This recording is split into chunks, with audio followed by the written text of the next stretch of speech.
التقديم. نتمنى انه ينال اعجابكم وتجربوه. اذا تبعتوا كامل النصائح اللي مديتها وكامل الخطوات راح تنجحوا فيه باذن الله.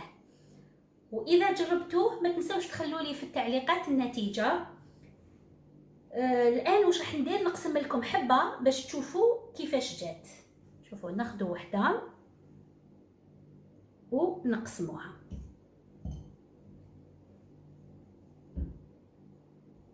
شوفوا، راكم تشوفوا بلي راهو بزاف طري.